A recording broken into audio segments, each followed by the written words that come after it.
Shalom a los hermanos de Teshuvah.tv, es un placer siempre estar con ustedes. Ya regresé de Australia y Nueva Zelanda. Me estuve 4 semanas por allá, fue espectacular, bello, precioso. La gente muy dispuesta para aprender acerca del templo.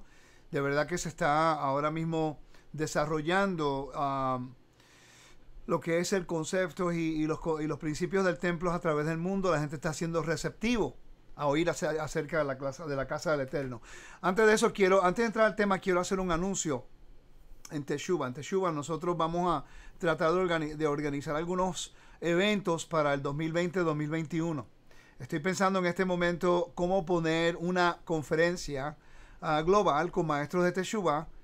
Si no es para verano del 2020, será para el verano del 2021. Sería en Orlando o Miami, uno de los dos lugares. Tenemos una conferencia de Teshuvah, ahí donde tendremos muchos de los maestros, si ellos pueden viajar, si pueden viajar o no estamos seguros todavía, pero queremos hacer una conferencia global de Teshuvah.tv. Y estamos todavía planificando a ver si se puede dar y cuál sería factible. Necesitamos los recursos para poder hacerlo, pero yo sé que el Eterno va a proveer todas las cosas que necesitamos si es la voluntad del Eterno. Es tiempo de que el cuerpo del Mesías se una y que podamos nosotros trabajar en armonía a través de nuestras diferencias, ¿no? Porque todos estamos en la misma trayectoria y en la búsqueda de la verdad. Así que es importante nosotros seguir estudiando. Voy a estar en Puerto Rico próximamente. Estoy viajando a muchos lugares. Este año voy a estar en Perú, Lima, Perú, por primera vez. Después voy a ir a Chile, Santiago, y voy a estar viajando a otros lugares en Latinoamérica también. Así que manténganos en oración. También este año voy a estar en Israel estudiando hebreo.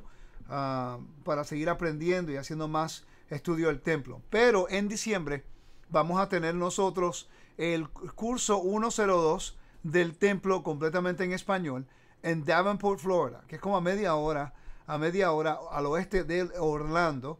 Y ahí vamos nosotros, si se da todo bien, vamos nosotros a tener el templo, vamos a enseñar acerca del templo, pero vamos a tener un recurso muy importante que para mí es revolucionario. Es aprender el templo vía realidad virtual.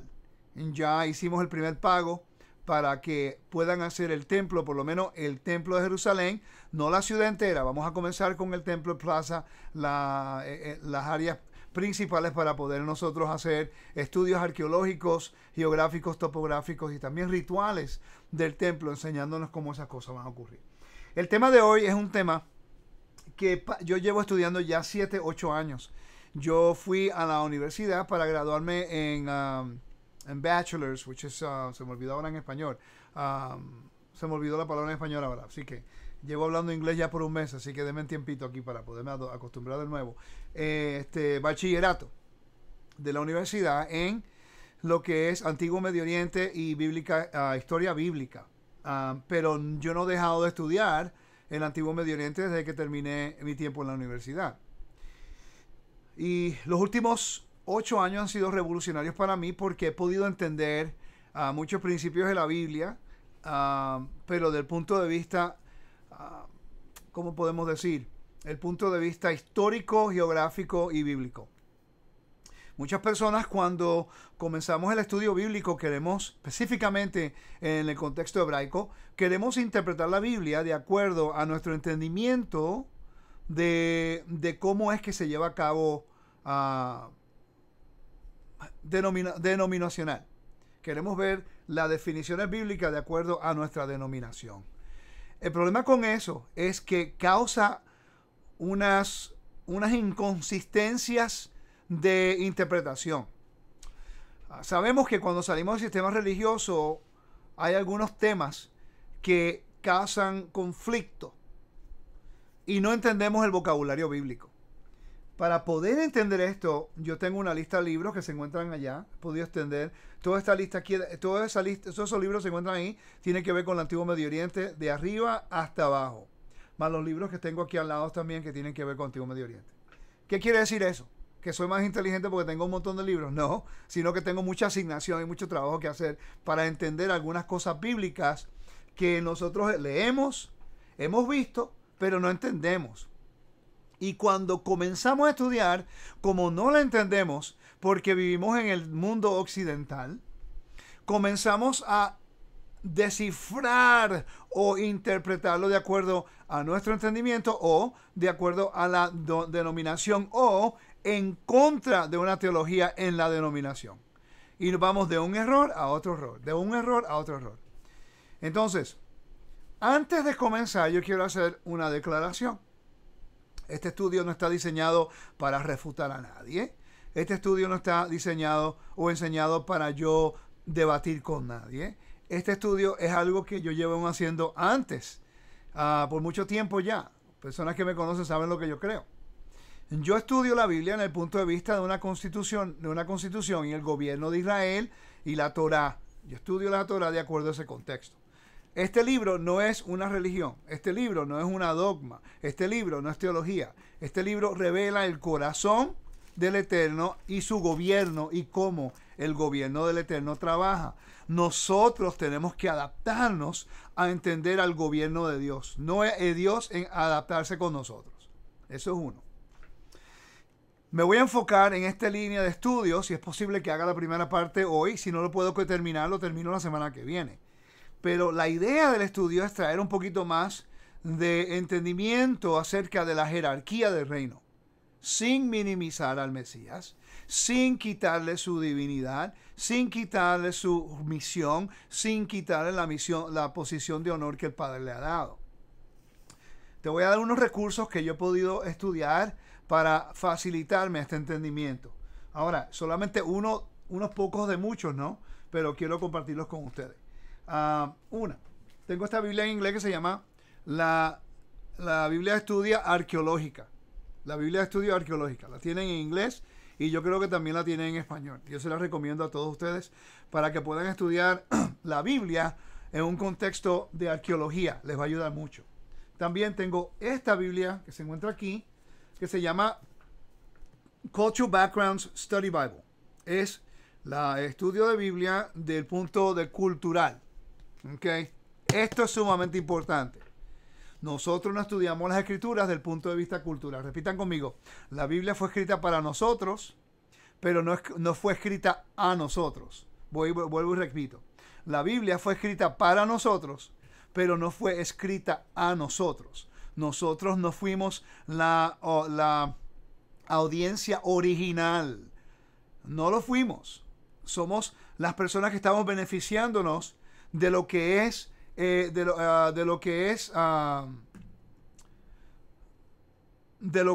estamos beneficiando nosotros ahora mismo de lo que es la historia bíblica enseñándonos acerca del carácter de Elohim. Pero la Biblia no fue escrita a nosotros. Moisés no estaba pensando en los puertorriqueños, ni los cubanos, ni los mexicanos, ni los chilenos, ni los colombianos. Está pensando en los hebreos alrededor de una cultura entre los hititas, entre los egipcios, entre los mesopotamios y los cananeos. ¿Okay? Esta Biblia, si está en español, yo se la recomiendo. Es Tras las huellas del Mesías, Biblia de estudio. No es tan profunda en el conocimiento de la información de las dos que yo le di, pero es un buen recurso para comenzar porque tienen algunos comentarios basados en el antiguo Medio Oriente y arqueología que les puede ayudar. Ok. Hay un comentario en inglés que también creo que lo tienen en español. Se llama The IVP Bible Commentaries. Bible Background Commentary.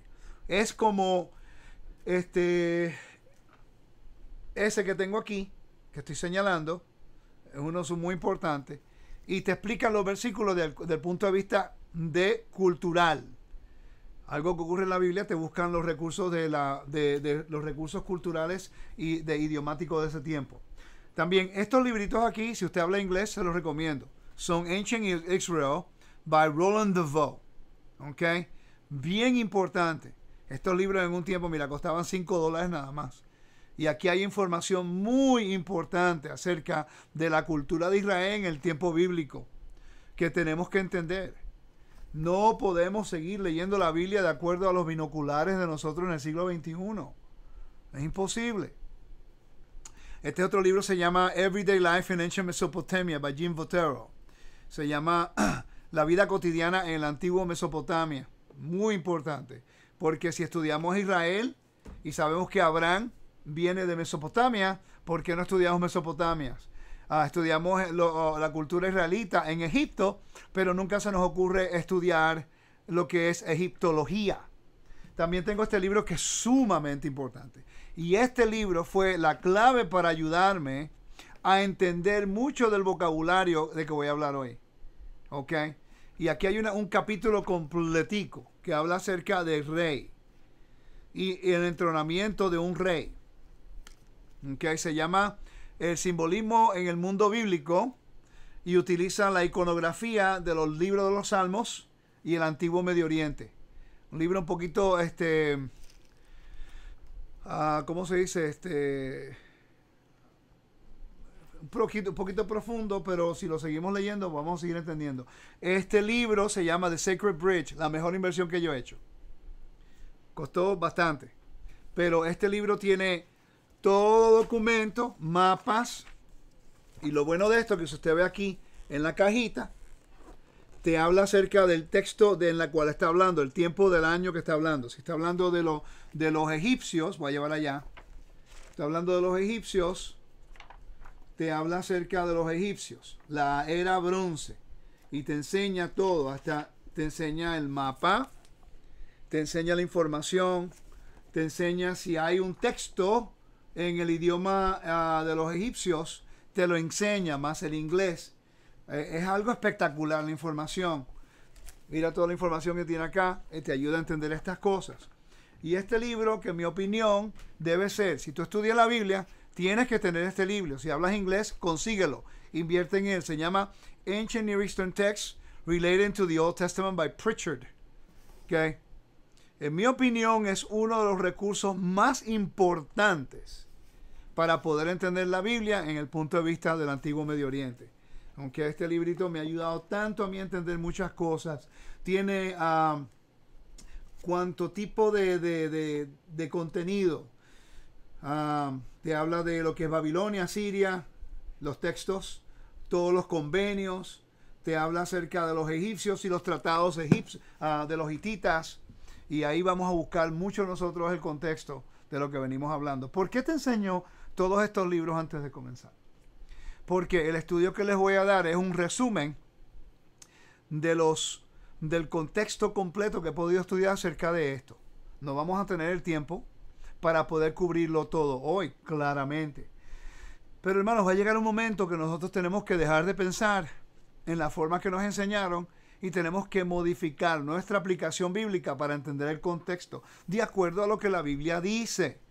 Tenemos nosotros que eventualmente dejar de tratar de reinterpretar la Biblia de acuerdo a como aparentemente es lógico para nosotros.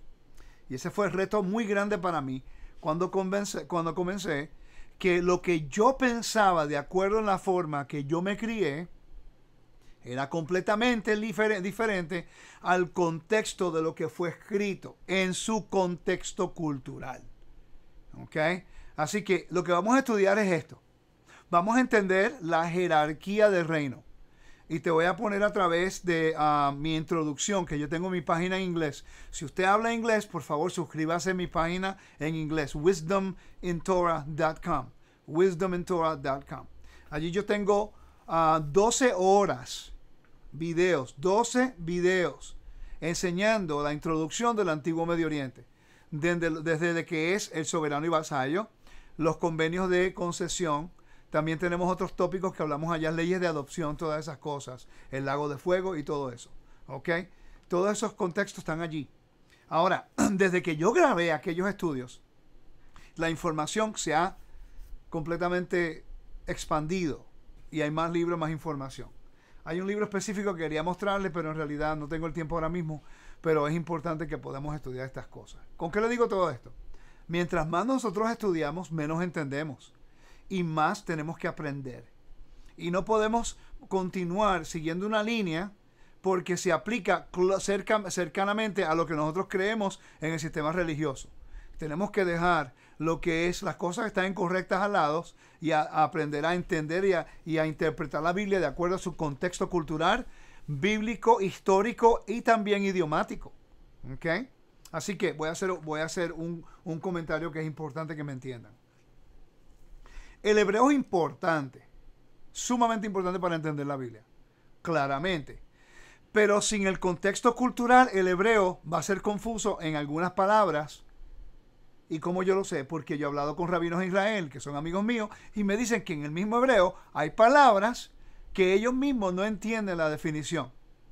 Pero es interesante que cuando tú estudias el contexto antiguo del momento cuando Moisés vivía, entonces el entendimiento de ese texto ahora tiene más claridad. Porque se complementa con el ambiente panorámico cultural del momento cuando fue escrito. ¿Ok? Y eso es algo que tenemos que considerar, que nunca lo consideramos. Entonces, yo lo que les pido es esto. Y me estoy tomando tiempo con la introducción porque quiero que estemos claros. Que la idea y la intención de este estudio es para poder nosotros educarnos en lo que es el entendimiento de la jerarquía bíblica. Y así no nosotros minimizar al Mesías. Y la razón por qué mucha gente se está yendo al judaísmo es porque no entienden la jerarquía del reino. Y piensan que tienen que desvestir al Mesías de su esplendor, de su divinidad, de su función y de su trabajo y de la posición de exaltada que el Padre le ha dado. ¿Ok? Así que vamos a entrar al tema y yo espero que sea de edificante para ustedes. Y una cosa, si no están de acuerdo conmigo, no se preocupen, hermanos. Llegará el momento que nosotros todos vamos a estar en la misma página. Por el momento seguimos estudiando, seguimos buscando, seguimos verificando y educándonos para seguir caminando en nuestra trayectoria en la dispersión para llegar y seguir la nube a la tierra prometida. El problema que tenemos es que estamos tomando la misma actitud en la iglesia y en la denominaciones. Si tú no estás de acuerdo conmigo, ya yo no quiero hablar contigo. Vamos a madurar, hermanos, por favor. Ninguno de nosotros tenemos la verdad absoluta. Y la persona que piense que tiene la verdad absoluta está mal. ¿Ok? Porque tenemos que aprender a ser flexibles y tenemos que ser aplicables a la verdad en su contexto. Si yo aprendo algo hoy, esta tarde, que va en contra de lo que yo enseñaba, pero lo que estoy aprendiendo en esta tarde, en su contexto, está correcto y lo puedo validar, yo me adapto con la información.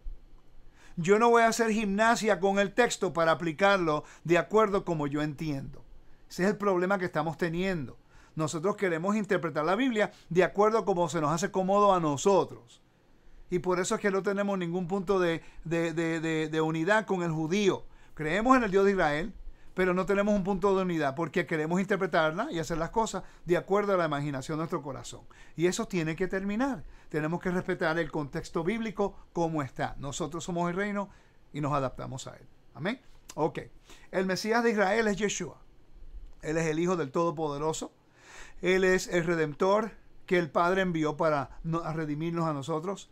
Él es nuestro sumo sacerdote en el orden de Melquisedec, hoy oficiando en el tabernáculo celestial.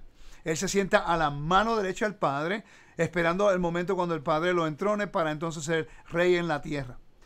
Él es divino. Él no es un humano como usted y yo. Es más que un humano que usted y yo. Él proviene del Eterno. La imagen del Dios invisible proviene del cielo. ¿Cómo trabaja eso? Yo no sé, no me pregunte. Yo no soy tan inteligente, pero lo creo.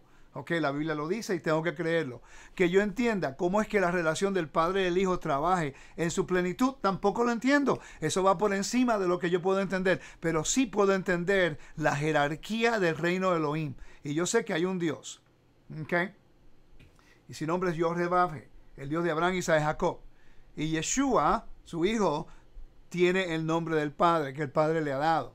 ¿Okay? Pero el nombre en el antiguo Medio Oriente representaba también integridad, honor, te representaba carácter, la justicia de ese nombre cargada a la próxima persona que lo tenía. Es como un padre cuando lleva el apellido un hijo cuando lleva el apellido del padre.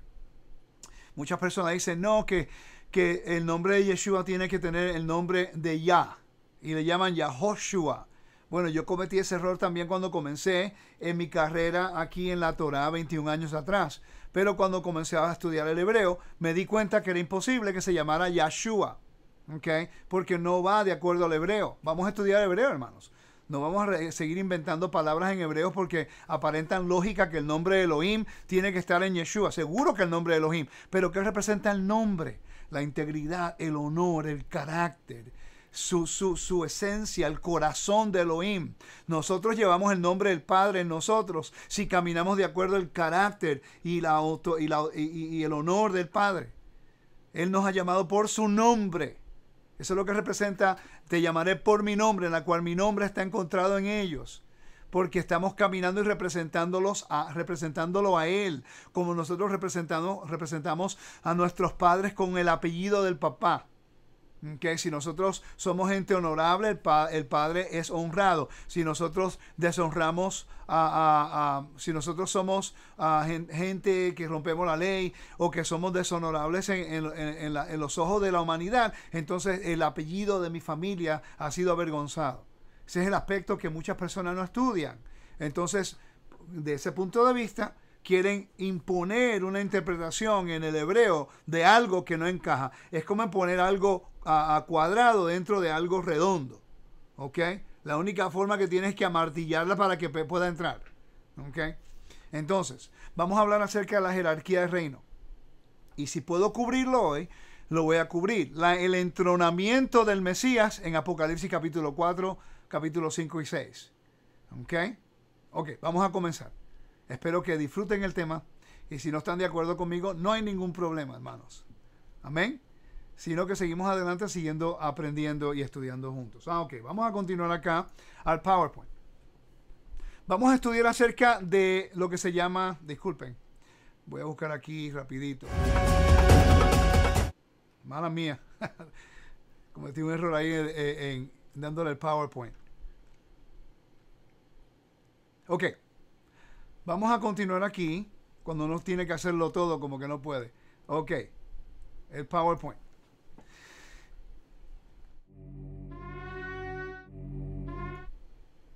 Cometiendo muchos errores técnicos yo hoy aquí. Así que me disculpan por allá. Estoy haciéndolo todo hoy porque mi hijo está ocupado. Pero denme un segundito porque tengo que hacer esto acá. Ok. PowerPoint. Le pego acá. Ahora puedo hacerlo. Perfecto. Ok. Vamos a estudiar acerca del soberano y vasallo. Ok. Adonai como el soberano. Nuestro monarca, soberano y protector. El convenio en el monte Sinaí y el antiguo Medio Oriente tiene que ver con el soberano y el vasallo. Eso es un punto de vista que nosotros tenemos y debemos entender. ¿Ok? Entonces, el mapa que están viendo ahora mismo es la vista histórica y bíblica del antiguo Medio Oriente. Cuando nosotros estudiamos la escritura, estudiamos las escrituras, muy pocas veces nos enfocamos en el aspecto cultural del momento y el tiempo cuando Moisés y los escritores escribieron la Biblia. A veces no conocemos quiénes son el reino mitáneo, los asirios, babilónicos, los hititas. Por ejemplo, te voy a dar un ejemplo de la importancia de lo que es saber y entender el antiguo Medio Oriente. Por ejemplo, cuando vemos nosotros que dice, que la gente dice, no, que en Tishri, el año nuevo es de Babilonia. Hermanos, el año nuevo babilónico ocurría en el mes de Nisan. El mes de Nisan y se llevaba a cabo por 12 días. Que ahí hacía un ritual que se llama Akitu. El ritual Akitu, que era el entronamiento de Marduk. No era en Tishri o en el mes de entre septiembre y octubre, como todo el mundo piensa. Eso viene de un recurso que se llama las dos Babilonias por Hislop. Y ese libro fue descreditado hace un año, 110 años atrás. Okay, el hombre añadió historia y añadió historias con la investigación arqueológica que estuvo equivocado. Pero la mayoría de la gente en las raíces hebreas utiliza ese libro como el recurso número 1. Y como yo lo sé, porque yo lo hice, yo cometí ese error. Cuando comencé a estudiar otros recursos, me di cuenta que ese libro ya no es válido, no pueden estudiarlo. Le va a cometer muchos errores y ese es el problema que está ocurriendo. Los recursos que estamos utilizando no son válidos, no son recursos primarios, no sabemos escoger algunos recursos que nos pueden ayudar, sino que agarramos cualquier cosa del internet y lo abrazamos y corremos con ella. Y eso es un problema que tenemos. ¿Ok? Continuamos. Entonces, cuando estudiamos lo que se llama el antiguo Medio Oriente y esos mapas que están viendo allá, Israel está rodeado de países con una constitución o con unos tratados, con una cultura, con un idioma. No sabemos quiénes son los países, qué cultura, qué idiomas tenían. Entonces, queremos ver la Biblia desde el punto de vista del puertorriqueño, del chileno, del mexicano, con la mezcla de culturas que tenemos y nuestras ideas del siglo XXI. Cuando vuelvo y repito, la Biblia fue escrita para nosotros, pero no fue escrita a nosotros. ¿Okay? Entonces, tenemos que considerar cómo nosotros podemos interpretar la Biblia. Entonces, hoy vamos a hablar acerca de lo que es el convenio soberano y vasallo. Protectorado. Se produce cuando una región o un pueblo es un tributario de una entidad más poderosa que controla su política exterior, al mismo tiempo que permite el Estado vasallo tributario de cierta autonomía interna limitada. El ejemplo de eso vendría siendo Puerto Rico. Puerto Rico es una Commonwealth. Es como tenemos nosotros ciudadanía americana, tenemos nosotros unos derechos de la ciudadanía americana, pero no somos un Estado. Somos como un vasallo de los Estados Unidos. Tenemos unas obligaciones de pagar unos impuestos, o si hay guerra en contra de Estados Unidos, tenemos que pelear por la Constitución y los Estados Unidos, pero no somos un Estado, sino que somos un Estado asociado. ¿Ok? Entonces, la entidad dominante en la relación de protectorado o la entidad más poderosa en sí se llama un protector. En este caso, en la Biblia, se llama el Eterno, George Babbage. El término protectorado fue utilizado originalmente, o soberano, para describir la relación entre el Imperio Otomano y sus regiones circundantes. Se diferencia a la soberanía en que el tributario goza de cierta, a menudo limitada, autonomía. En Puerto Rico, por ejemplo, nosotros hablamos el español. Nosotros tenemos nuestro equipo olímpico. Nosotros tenemos nuestra propia música y cultura. Tenemos la autonomía de poder regirnos nosotros mismos allá en la isla con nuestro gobernador y lo que es nuestro gobierno, ¿no? Pero somos un estado asociado con Estados Unidos, pero no un estado directo. Tenemos una autonomía. Podemos ir representar a Puerto Rico en los Olímpicos, pero somos americanos. Algo medio raro, pero es un ejemplo perfecto de lo que es el vasallo, Puerto Rico, y el soberano, Estados Unidos. Eso es como el reino de Inglaterra. El reino de Inglaterra tenía lo mismo. Yo estuve en Australia y Nueva Zelanda. Y ellos son como estados asociados con Inglaterra. Son autónomos, pero tienen una jerarquía que todavía en sus documentos y también en su moneda tienen la imagen de la reina de Inglaterra, y todavía son leales al reino de Inglaterra, aunque no son posesión directa con el reino de Inglaterra. ¿Ok? Ese es el ejemplo perfecto acerca de eso. Se diferencia la soberanía que el tributario goza de cierta a menudo limitada autonomía. Un protector puede referirse también a un señor feudal, a que los vasallos deben pagar tributo. Quiere decir que nosotros somos los vasallos del Dios de Israel, y por eso es que se dan los diezmos. Se trae el diezmo, se traen los tributos al rey. Por eso es que subimos a las fiestas. ¿Con qué propósito? Para pagar, para hacer homenaje al rey y para pagar el tributo de lo que él nos ha proveído a nosotros. ¿Ok? Recuérdense que la Biblia está utilizando un vocabulario en la cual todo el mundo entendía. Entonces, el protectorado puede ser definido en derecho internacional como una modalidad de administración de territorios en la que por medio de un tratado entre uno y varios estados protectores y un estado soberano o una entidad política que no alcanza a hacerlo por su escasa institucionalización y soberanía, que como era un grupo tribal o un principado feudal. Acuerda que aquel o aquellos pueden ejercer su protección en diversa medida, en particular en lo relativo a las relaciones exteriores, a la defensa militar y al mantenimiento del orden interno. A modo de ejemplo, podemos citar el protectorado que en su día ejercieron España y Francia sobre Marruecos, que por cierto, partes de Marruecos, hay una isla al norte de África que pertenece a España, aunque está en África. ¿Ok? Entonces, ¿cómo está ¿Cómo está diseñado la Torah? ¿Cómo es que está diseñado la Torah? ¿Cuál fue la estructura de la Torah? Este libro que le cité anteriormente, The Pritchard, Ancient Near Eastern Texts, los textos del Antiguo Medio Oriente relacionados con el Antiguo Testamento, me ayudó a entender eso. Porque ellos tomaron la estructura de los antiguos convenios y lo conectaron con la Torah. Se dieron cuenta de que la Torah es una constitución o un tratado entre un soberano y un vasallo. La diferencia es que en el antiguo mundo los tratados de monarcas eran entre un monarca y otro monarca, uno fuerte y uno débil. Y el débil estaba buscando una afiliación con el monarca más poderoso, o el poderoso conquista a un monarca débil, y ese monarca débil le tiene que pagar tributo ahora al monarca poderoso y se somete a un convenio ratificado por sangre. ¿Ok? Porque la sangre representaba la vida y entonces ellos lo ratificaban por sangre. La Torah está establecida en el mismo principio legal. Recuérdate que si vamos de nuevo a... Discúlpenme, ¿qué está pasando hoy?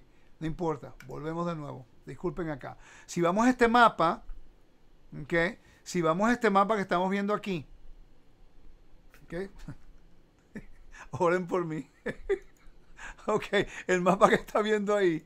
Ok, nos vamos a dar cuenta de que los babilónicos tenían unos contratos o un tratado con un reino cuando conquistaban. Los hititas también conquistaban a lugares y entonces tenían unas peleas. Ellos estaban tratando de conquistar todo el área y necesitaban aliados. Esos aliados era lo que les ayudaba a ellos a mantener su fuerza y perímetros del reino, para poder tener defensas que los ayude antes de llegar a su país. Entonces, los griegos hicieron lo mismo, los romanos hicieron lo mismo, todo el mundo hace lo mismo, trata de tener aliados a través de todo el mundo para ellos poder tener una seguridad de progreso y una seguridad de ingreso. Progreso y ingreso y protección. ¿Ok?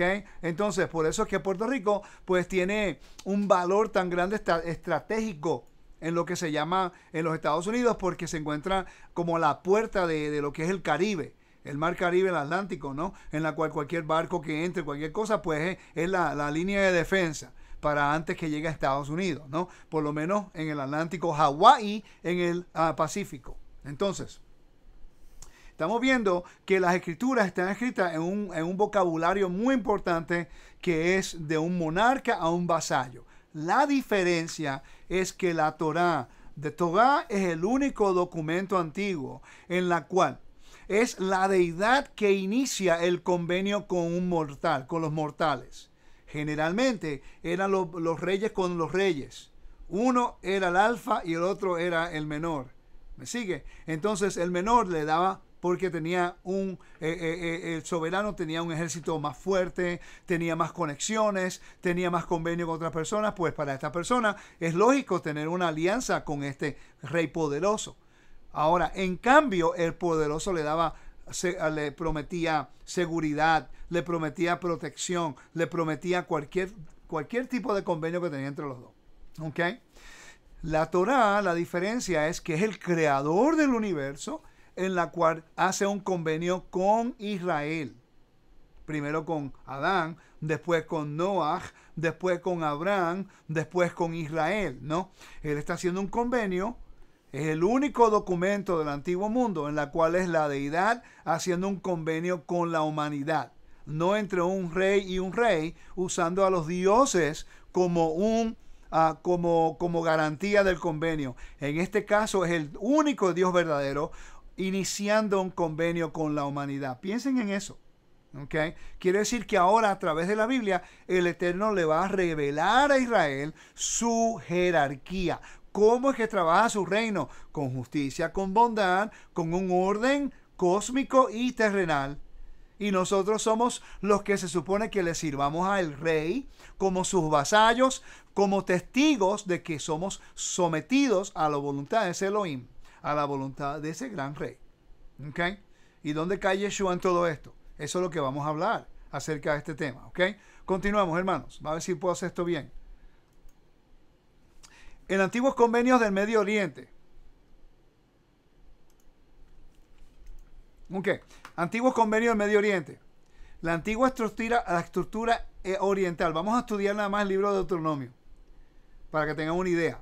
La Torá, los 10 mandamientos en el libro de Deuteronomio, el libro de Éxodo, capítulo 20, está estructurado igual. Pero vamos a utilizar el libro de Deuteronomio porque ya van a entrar a la tierra y ahora va a haber una enmienda o van a haber una renovación del convenio cuando Moisés renueva el convenio con la segunda generación antes de entrar a la tierra. El capítulo 1, de 1 al 5, es un preámbulo. Y es interesante que el preámbulo se aplica mucho y se alinea mucho con la forma que en el antiguo mundo se utilizaba, se renovaban los convenios. Voy a leer esos versículos aquí rapidito. En Deuteronomios capítulo 1, versículo 1 dice, estas son las palabras que habló Moisés a todo Israel. En la forma que abre el capítulo, estas son las palabras, se utilizaba a través del antiguo Medio Oriente cuando había un rey iniciando un convenio, porque es la palabra de ese rey que le da autoridad a ese documento. Por eso es que Juan capítulo 1:1 habla acerca, en el principio era el verbo, y el verbo era Dios, y el verbo era con Dios. Está hablando de que el Eterno está iniciando un convenio con la humanidad, así como lo hizo en Génesis capítulo 1 y capítulo 2, cuando Él descansó. En el capítulo 2 va a reinar. ¿Ok? Él va a reinar. Entonces, estamos viendo nosotros como en el prólogo, el capítulo 1 al 6, el capítulo 1, versículo 6, al capítulo 3, versículo 29, está hablando acerca del prólogo. Después están las estipulaciones del convenio, capítulo 4, versículo 5 y versículo 12 al versículo 26. Después el depósito del texto. ¿Qué hacen con ese texto? Lo ponen en un lugar específico, capítulo 31, versículo 9 y versículo 24 y 26. Después lectura bíblica, pública.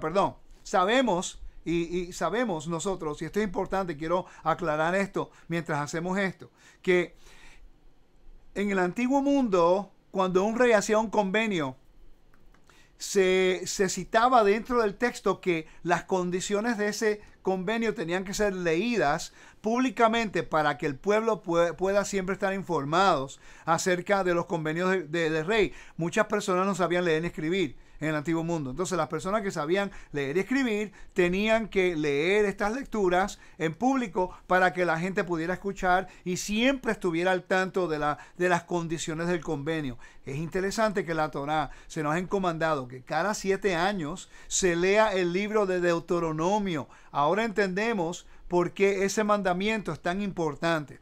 Porque cada 7 años la Biblia nos dice a nosotros que leamos el libro de Deuteronomio. ¿Para qué? Para recordar el convenio que hemos hecho nosotros con el pueblo, con el Dios de Israel. ¿Okay? Todos estos pasos se encuentran en la Biblia porque la Torá es un documento legal, es una constitución de un pueblo. ¿Ok? Hermanos, disculpen todos los errores que estoy cometiendo aquí porque estoy tratando de ver la Biblia, hacer todo yo mismo y se me está haciendo un poco difícil hoy. Hace un mes que no trabajo con este tipo de técnicas, cosas técnicas, y me está tomando un poquito de práctica, pero usted me entenderá. ¿Ok? Entonces, otro punto, el depósito del texto. Mira qué interesante. En el antiguo Medio Oriente, ellos hacían un convenio entre un rey y un rey. Los dos reyes hacían convenio. Y cuando terminaban de hacer el convenio, ellos usaban dioses como garantía del convenio entre ellos dos. El juramento tenía que ir directamente usando el nombre de los dioses. Cuando ellos terminaban el ritual, le hacían la lectura, todo el mundo aceptaba lo que era el convenio. Entonces ellos tomaban el documento. El documento se traducía en 3 idiomas. 1, en el idioma natal de un rey, del soberano. 2, en el idioma natal del vasallo. Y 3, en el acadio. El acadio era el idioma internacional de negocios como lo es hoy el inglés. Cuando ellos tomaban esos documentos, el vasallo, el soberano, llevaban el documento y se lo ponían a los pies de la imagen del Dios en el templo que ellos adoraban. ¿Ok? El templo, y ponían el documento, vamos a poner que este es el documento, llevaban este documento y lo ponían a los pies en el templo del Dios que ellos adoraban, como testimonio del convenio entre ese rey y este rey. Es interesante que la Torá se llama, el tabernáculo se llama en algunos lugares como el arca del testimonio. ¿Por qué se llama el arca del testimonio? Porque contiene los 10 mandamientos, que es el convenio. Es interesante que el libro de Éxodo nos dice que los mandamientos fueron escritos al frente y atrás de cada tabla. Es una tabla para Israel y una tabla del Señor, porque el Eterno hizo convenio con Israel. ¿Y qué fue lo que hicieron? Cuando terminan el convenio, el Eterno le dice a Moisés que construya un tabernáculo para él morar o reinar entre el medio de Israel, y después él toma las 2 tablas y las pone dentro del arca del testimonio o el arca del pacto, que es el trono de Dios. ¿Para qué? Como testimonio y como en la presencia del Eterno de su convenio con Israel. Pero como no hay otros dioses, solamente hay uno, y ese Elohim fue el que lo inició con el pueblo de Israel, entonces pusieron las 2 tablas en el arca del testimonio o el arca del pacto, ¿ok? En vez de un rey allá en su templo y otro rey en otro templo. ¿Están conmigo, hermanos? Esto es importante. Okay. Si estudiamos los rituales de entronamiento del antiguo Medio Oriente, cuando leemos el capítulo 4, 5, 6, 7 del libro de Apocalipsis, tiene lógica, tiene sentido, y vemos el entronamiento del Mesías que ocurre en el libro de Apocalipsis. Okay. Entonces, vamos a ver si hago esto bien ahora. Okay. Voy aquí, deme un segundito. Ok, le di bien acá, le di bien allá. Ahora, entonces, hay una lectura pública del documento. En la Torá nos dice que son cada 7 años. Vamos a leer allá. En Deuteronomio capítulo 31. Versículo 10 al 13. Dice: cuando obedecieres la voz de Adonai tu Elohim para guardar sus mandamientos y sus estatutos escritos en este libro, la ley, cuando te convirtieres a Adonai tu Elohim con todo tu corazón y con toda tu alma, porque este mandamiento que yo te ordeno hoy, estoy en el capítulo incorrecto. Wow, todavía tengo jet lag, así que oren por mí. Dice, versículo 10, y les mandó Moisés diciendo, a fin de cada 7 años, en el año de la remisión, en la fiesta de los tabernáculos, cuando viniere todo Israel a presentarse delante de Adonai tu Elohim, en el lugar que él escogiere, leerás esta ley delante de todo Israel, a oídos de ellos, y harás congregar al pueblo, varones y mujeres y niños, y el extranjero que estuviese en tus ciudades, para que oigan y aprendan y teman a Adonai vuestro Elohim, y cuiden de cumplir todas sus palabras de esta ley. ¿Okay? Quiere decir que cada 7 años tenemos que nosotros reunirnos para leer el libro de Deuteronomio, porque es un renovamiento del convenio, el año de remisión. Entonces, está el preámbulo, está el prólogo, están las estipulaciones, está el depósito del texto. Vamos a leer allá, versículo 9 del capítulo 31 dice, y escribió Moisés esta ley y la dio a los sacerdotes hijos de Leví, que llevaban al arca del pacto. Por eso es que se llama el arca del pacto, porque contienen el pacto dentro de ellos. Y todos los ancianos de Israel. Vamos a leer el versículo 24 al 26 del mismo capítulo. Dice,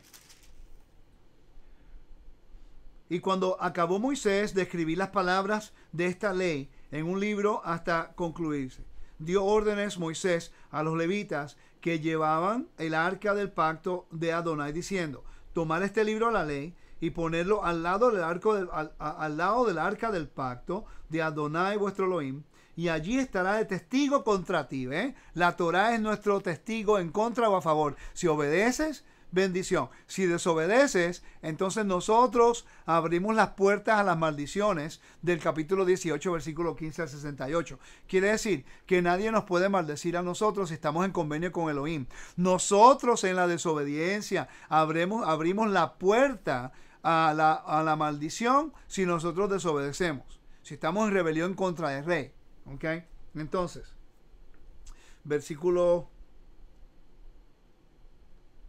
dice, versículo 27. Porque yo conozco tu rebelión y dura cerviz. He aquí que aún viviendo yo con vosotros hoy, sois rebeldes a Adonai. ¿Cuánto más después que yo haya muerto? Congregad a mí todos los ancianos y vuestras tribus y vuestros oficiales, y hablaré en sus oídos estas palabras y llamaré por testigos contra ellos a los cielos y a la tierra. Perfecto. Tenemos que estudiar eso. ¿Por qué llamó a los testigos a los cielos y la tierra? En el antiguo mundo se utilizaban los nombres de los dioses, se utilizaban nombres de valles, montañas, cielo, tierra. Aquí, como no hay otro Dios sino el Elohim de Israel, está utilizando entonces los cielos y la tierra como testigo. Ahí es donde entra el tema de lo que se llama el convenio, the covenant lawsuit. Se llama la demanda del convenio. Cuando Israel desobedece la Torá, hay hambruna. Voy a repetir eso acá. Cuando Israel desobedece la Torá, hay hambruna. Los cielos y la tierra se cierran. No hay lluvia, no hay fruto. Ahora, sigan trazando esa línea a través de las Escrituras y lo vas a ver.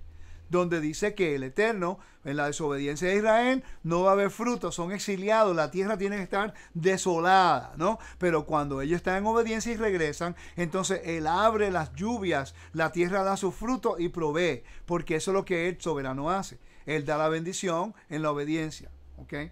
Pero no es un opresor. El Dios de Israel no es un opresor. Aunque Israel se rebelaba en contra de Él en el desierto, Él nunca removió el pan, el maná, y Él nunca removió el agua para que ellos pudieran tener de comer todos los días. Aunque el pueblo no era obediente en su totalidad, Él nunca oprimió al pueblo, sino les dio libertad. ¿Okay? Entonces, cuando nosotros seguimos esa línea de lo que son los testigos, lo podemos ver a través de la Biblia. Capítulo 32 dice: escuchad cielos y hablaré, y oiga la tierra los dichos de mi boca. Eso es una demanda del convenio. Y si leen el capítulo 32 del libro de Deuteronomio, que es el segundo cántico de Moisés, que de acuerdo a la Torá, se supone que estemos nosotros aprendiendo esto hoy. ¿Ok? Porque va a ser en contra de nosotros. Voy a leer allá. Los testigos. El capítulo 31, versículo 16 al versículo 28 y 30. Dice 6. Leyendo acá. Ok, vamos a leer aquí.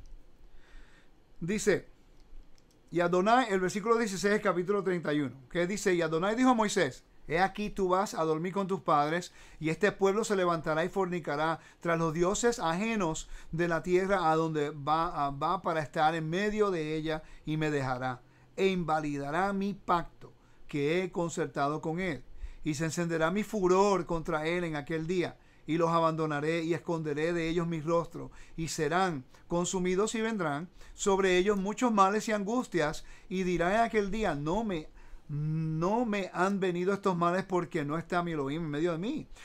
Pero ciertamente yo esconderé mi rostro en aquel día por todo el mal que ellos habrán hecho por haberse vuelto a dioses ajenos. Ahora pues, escribíos este cántico y enséñalo a los hijos de Israel, ponlo en la boca de ellos, para que este cántico me sea por testigo contra los hijos de Israel. Porque yo les introduciré en la tierra que juré a sus padres, la cual fluye leche y miel. Comerán y se saciarán, engordarán y se volverán a dioses ajenos y les servirán. Y me enojarán y invalidarán mi pacto. Y cuando les vinieren muchos males y angustias, entonces el cántico responderá en cara como testigo, pues será recordado por la boca de sus descendientes, porque yo conozco lo que se proponen de antemano. antes que los introduzca en la tierra que juré darles. Moisés escribió este cántico en aquel día y los enseñó a los hijos de Israel y dio orden a Josué: esfuérzate y anímate, pues introducirás a los hijos de Israel a la tierra que les juré y yo estaré contigo. Entonces aquí vemos que después del versículo 24, orden de guardar la ley junto al arca. Ponen el documento en el arca del pacto y es ratificando el convenio. ¿Ok? Todo esto tiene que ver. Y cuando entraron a la tierra, fueron al monte Shichem, a Siquem, tiene el monte Gerizim, Mount Ebal, y ahí en Jabrajá, la montaña de bendición, allí ellos ratificaron el convenio en ese lugar con el altar en Mount Ebal, ¿ok? Abel, allá todavía se encuentra el altar y hubo una sangre que ratificó el convenio cuando entraron a la tierra, de soberano y vasallo. Quiere decir que el Eterno de Israel es el soberano de Israel. ¿Ok? Israel tenía un príncipe, se llama el rey. ¿Ok? Recuérdense de esto. ¿Ok? A ver si vamos acá de nuevo. Quiero estar concentrándome para hacerlo bien. Perfecto. Ok. Entonces, vamos a entrar aquí. Términos legales del Antiguo Medio Oriente. Antiguo Medio Oriente. Estos términos son sumamente importantes. Aquí se pone un poquito técnico. Y les voy a dar ejemplos mientras estoy leyendo esto. La palabra Abba o padre era lo que el vasallo llamaba a su soberano, al rey. La palabra hijo es lo que llama el rey a su vasallo. La palabra adopción era cuando un rey vasallo se sometía a un rey soberano y la gente de este son adoptados por el soberano. Por eso Pablo utiliza que ahora nosotros somos adoptados en la fe, porque a través del vasallo del Todopoderoso Yeshua, o el príncipe del Todopoderoso Yeshua, que va a ser nuestro rey, entonces ahora somos adoptados en el reino, porque él hizo un convenio con Israel, que Israel se convierte en el vasallo, y la función de Israel, y no quiero que se pierdan esto, la función de Israel es de ser Adán en la tierra. La función de Israel es ser Adán en la tierra. ¿Y cuál era la función original de Adán en la tierra? De guardar y trabajar el jardín. ¿Qué es el jardín? El templo o Jerusalén o Israel. ¿Y cuál era la función de Adán? Que ser la imagen del Dios invisible para expandir el jardín de adentro hacia afuera, de traer el conocimiento de Dios a toda la humanidad. Esa era la función de Adán y él falló, él no hizo el trabajo. Esa era la función de Noé, él falló, él no hizo el trabajo. Y esa fue la función de Yeshua, él sí lo hizo bien, y por eso que el evangelio, las buenas nuevas, ha ido a todas las naciones y somos árboles plantados en todas las naciones. Cuando el rey regrese, entonces él traerá a los frutos, los primeros frutos, a tabernáculos, que es el tiempo cuando se le da tributo al todo soberano, y allí él nos trae a nosotros para traernos como primicias de la creación, expandiendo el jardín a toda la humanidad, para que consagrar a la humanidad de nuevo al Eterno. ¿Ok? Entonces, la palabra padre era la palabra lógica que se utilizaba en aquel tiempo. Por ejemplo, un rey se llamaba un buen pastor. ¿Ok? Pero también era el pastor, el soberano y el vasallo. Si el vasallo era un buen pastor, él representaba al soberano. ¿Ok? Esto es sumamente importante, porque el carácter y el honor de este vasallo se basaba en la imagen, siendo la imagen de este otro rey. Porque cuando el vasallo hablaba, era de parte del soberano. Él llevaba la autoridad y llevaba el nombre. Si el vasallo decía, yo vengo en el nombre de el rey tal, y ese rey es respetado, y ese rey es poderoso, y ese rey es admirado, entonces cuando yo digo, yo vengo en el nombre de este rey, quiere decir que me tratan a mí con la dignidad, con el mismo honor. Es como si el mismo rey estuviera hablando a través de mí. Ustedes han podido estudiar acerca del Antiguo Medio Oriente en referencia a los mensajeros de la presencia o los mensajeros de un rey. La legalidad de un pregonero, la legalidad de un mensajero real. La Biblia y el Evangelio nos habla acerca de eso. La parábola del viñedo es acerca de el soberano que tiene un viñedo, tiene una torre, tiene una cerca, tiene el viñedo. Pero los trabajadores se rebelan contra él y él envía personas, siervos, en este caso los profetas, allá lo matan. Y después envía al hijo del soberano, al hijo del dueño de la finca. Y obviamente van a escuchar al hijo de la finca y los siervos matan al hijo de la finca. En este caso al Mesías. El libro de Isaías nos dice quién es el viñedo, nos dice quién es el soberano y quién tiene soberanía de él. ¿Okay? La parábola del viñedo tiene que ver con la tierra, con Israel como el jardinero que no está haciendo su función y como en vez de recibir reconciliación a través de Yeshua, ellos mataron al Mesías y ahora el Padre trae que de la dispersión, diáspora. Es un término agricultural en la cual utiliza a Judá como la semilla de Abraham que ha sido dispersa entre las naciones, sembrado entre las naciones porque ellos no están sembrando la semilla entre las naciones como debieran haberlo ser. ¿Ok? Todos estos principios son importantes para entender. Quiere decir que un rey, un soberano en el antiguo Medio Oriente se llamaba un buen pastor. Se llamaba el padre del reino. Okay. Eso se utilizaba. Yo tengo aquí este libro, hermano, lo puedes conseguir. Yo soy el padre, yo soy tu padre, tú eres mi hijo. Por cierto, en las cartas de El Amarna, del sur de Egipto, cuando el rey egipcio enviaba cartas a todos sus vasallos en Canaán y también en el Bajo Egipto, él le llamaba yo, tal, hijo del sol, y todo esto y esto y esto, soy tu padre, tú eres mi hijo. Y utilizaba el mismo vocabulario que la Biblia utiliza. ¿Por qué?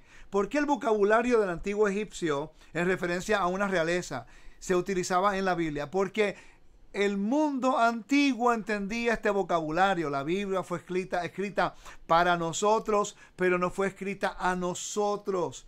Quiere decir que cuando Moisés estaba escribiendo que él fue un príncipe de Egipto, fue criado en los niveles más altos de educación de Egipto. Él tuvo que ser un general del ejército de Egipto, era el príncipe de Egipto. Él tenía que ser educado en todos estos contextos legales. Él tenía que entender lo que era mensajeros reales. Él sabía todo esto. ¿Por qué tú crees que el Eterno le permitió a Moisés ser educado dentro de la estructura egipcia para aprender cómo un gobierno se maneja?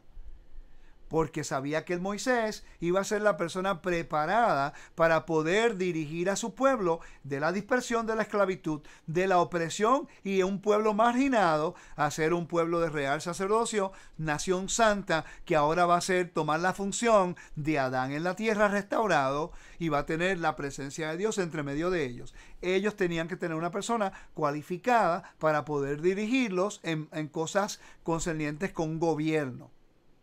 ¿Ok? Esa es la diferencia entre una persona que es un negociante, correr un gobierno, o una persona que lo que hace es preparar eventos comunitarios corriendo un gobierno que es un gobierno y que tiene un negocio. Todos los gobiernos son negocios. Tú tienes que buscar a la persona correcta para dirigir el gobierno.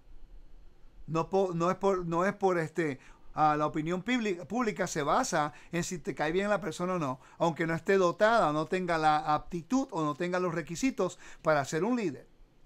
¿Okay? En este caso, Israel se le dio la oportunidad de ser un pueblo que era oprimido y ahora libre, y el Eterno buscó la manera de que dentro de sus rangos se levantara una persona completamente capacitada para dirigir al pueblo de Israel a su libertad. Eso es lo que el Padre hizo con su hijo Yeshua, el príncipe de la presencia, el que se sienta a la mano derecha del Padre, el que conoce todo el corazón de su Padre. Fue enviado a la tierra, ¿para qué? Para restaurar la humanidad, para restaurar Israel, para restaurar el jardín, para convertirse en el jardinero del jardín y para poder enviar las buenas nuevas a la humanidad. El Eterno quiere restaurar el convenio con la humanidad. ¿Ok? Pero tenemos que entender su jerarquía. Porque si no entendemos su jerarquía, vamos a usurpar la autoridad del Padre. Y eso es lo que está ocurriendo dentro de nosotros. ¿Ok? La palabra, hermanos, no voy a la próxima porque quiero llegar acá. Definición, monarca y protector o soberano. Vamos aquí rapidito. ¿Ok? Definiciones de monarca o protector, soberano o rey. Vasallo, sujetos, sujetados o sirvientes. Definiciones. Monarca o protector es un soberano o rey. El vasallo están sujetados o son sirvientes. Ok. Tipos mayores de convenios reales. Tratados del Antiguo Medio Oriente. 1. Monarca, soberano y protector. Y un tratado vasallo. Israel es el vasallo de Dios. Moisés era el príncipe de Dios, vasallo del Eterno. Puerto Rico es un pueblo asociado y es vasallo de los Estados Unidos. Ok, entonces, hay tantos ejemplos. También se encuentra el número 2, el convenio de concesión real.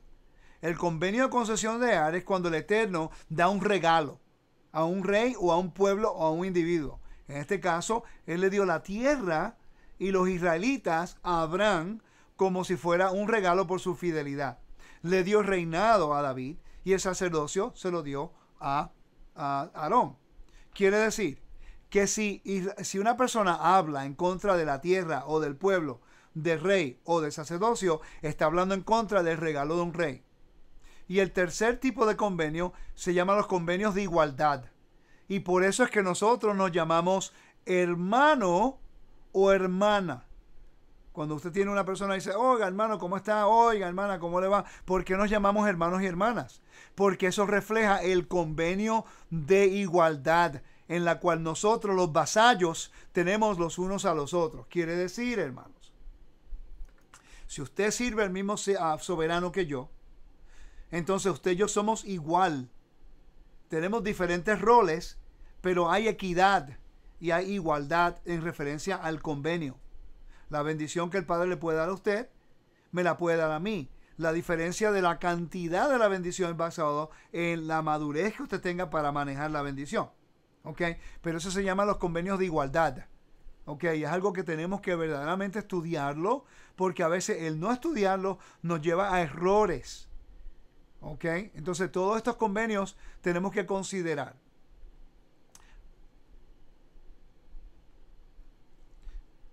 Continuamos acá. Tres tipos de tratados en el Medio Oriente. Voy a repasar aquí rapidito. Concesión real. A. Dado como un premio al servicio fiel. B. Tierra o posesión. Y 3. Que es automaldiciente por parte del soberano. Quiere decir, por eso es que yo le dije que Génesis 15 se convierte en un convenio de soberano y vasallo. Génesis 15 se convierte en un convenio de me estoy volviendo aquí, se me está yendo la mente ahora, concesión, de regalo, ¿ok? Porque el Eterno caminó por las piezas, pero Abraham estaba durmiendo. Abraham no caminó por las piezas. Quiere decir que el Eterno toma responsabilidad por los dos lados. Él dice, yo soy el que tomó responsabilidad por lo que ocurre en este convenio. Abraham lo que tiene es que obedecer. Por eso es que cuando Abraham desobedece a la Torá, cuando Israel desobedece a la Torá, entonces, ¿qué es lo que pasa? El pueblo de Israel tiene las maldiciones, porque ellos dijeron, todo lo que Adonai diga, haremos y obedeceremos. A eso cae bajo a la autoridad de soberanía y protector, el protectorado. El vasallo estaba bajo la protección y reglamentación del soberano y ve las bendiciones y maldiciones hacia el vasallo. ¿Por qué? Porque el vasallo estuvo de acuerdo con las condiciones. Te voy a dar el ejemplo. Es bien fácil. Usted compra una casa. Usted tiene un contrato entre usted y el banco. ¿Ok? Entonces, hay un mediador. Es la empresa que le ayuda a comprar la casa. Ellos hacen todo los detalles legales para que usted pueda tener la casa. Usted necesita tener buen crédito, necesita poner un depósito, pero usted tiene que poner su firma. Ya el mediador ya hizo su trabajo para hacer una reconciliación, un convenio entre el banco y usted. Que hay un mediador para iniciar el convenio. Cuando usted firma, está de acuerdo con todas las condiciones del contrato. Con el porcentaje que tiene que pagar, con la mensualidad que tiene que pagar. Si usted no paga, entonces hay un proceso de gracia. Mire, no puedo pagar el préstamo, que si esto, ¿me puede dar una extensión? Sí, no hay problema. ¿Cuánto tiempo necesita? ¿Un mes, 2 meses? Ok, perfecto. Pues se le da gracia. Si usted rehúsa pagar, entonces ahora hay una demanda. Ahora tiene que haber una persona intermediaria de nuevo para o resolver el problema o reconciliar la situación para que se mantenga la unidad de ese convenio. Exactamente eso es lo que hizo Yeshua. Y eso es lo que es Moisés que está haciendo aquí. Él hizo el trabajo de los dos. Él hizo el trabajo inicial para traer a Israel al convenio con Dios en el monte Sinaí.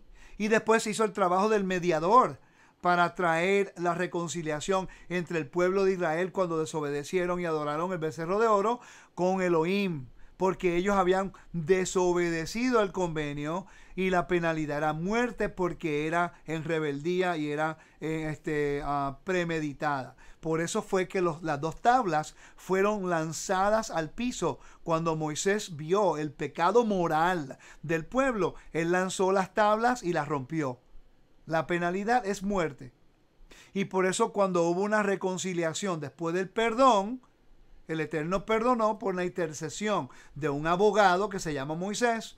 Entonces ahí cuando Moisés bajó de la montaña, él hizo el ritual con la sangre. Roció la sangre en el pueblo y en el altar para reconciliar a Elohim con el pueblo. Esa es la función de Yeshua. Mediador del convenio, el príncipe de la presencia, el que trajo a reconciliación al pueblo de Israel. Muy importante entender estas cosas, hermanos. Ok, continuamos, tenemos mucha información. Ok, ejemplos de este sistema gubernamental es 1, Adán en el jardín.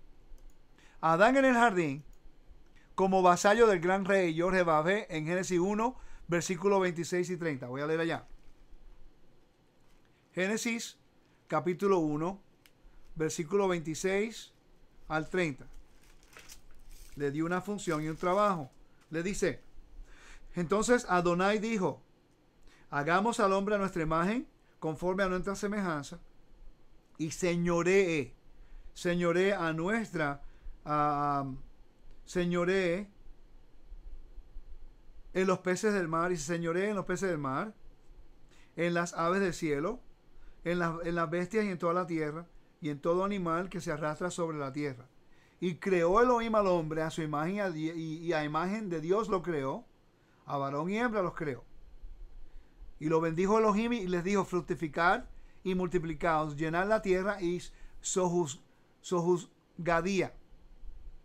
Y señoread en los peces del mar, en las aves de los cielos, en todas las bestias que se mueven sobre la tierra.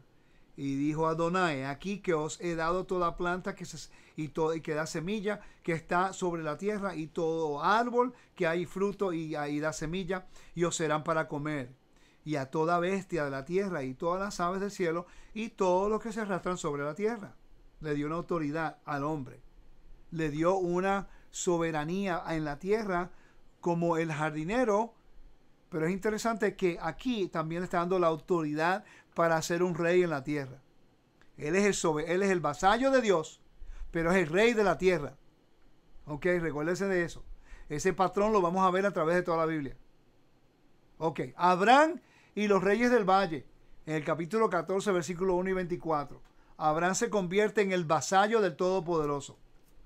Vamos a leer unos versículos importantes aquí en el capítulo 14, que es la razón por la cual el Eterno se complace con él. Y lo voy a leer porque quiero que vean algo bien interesante que yo entendí. Meredith Kline, que era un estudioso, una persona muy educada, tengo unos libros de él que son muy buenos. Él hizo un comentario acerca del amén de Abraham. Porque la palabra que vemos aquí en el capítulo 15, versículo 6, que dice, y creyó Abraham, la palabra es amén. La palabra en hebreo está hablando, viene a raíz amén. Okay. Él le llamó el amén de Abraham. Quiere decir que está diciendo que él estaba dispuesto a seguir ese juramento. Él hizo un juramento. Pero mira qué interesante, lo que encontró favor delante del Eterno. fue lo que Abraham dice al rey de Sodoma, cuando el rey de Sodoma le quiere dar a él un tributo por ayudarlo a restaurar su reino. Voy a leer. Versículo 17 en adelante del capítulo 14 es un ejemplo perfecto de lo que es la función y la fidelidad de un vasallo al soberano. Recuerda que ya Dios le había prometido a Abraham que lo iba a llevar a la tierra para bendecirlo, para proveerle, para cuidarlo, ¿no?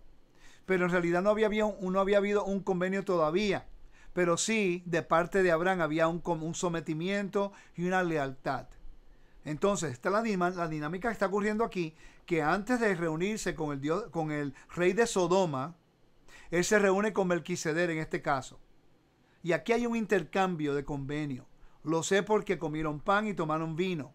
El vino y el pan era una forma de tener convenio entre un rey o entre unos reyes. Aquí Melquisedec se convierte en el mediador. Recuerda lo que les dije hace poco tiempo, que hay un mediador en la cual trae la forma de establecer un convenio o reconciliar un convenio.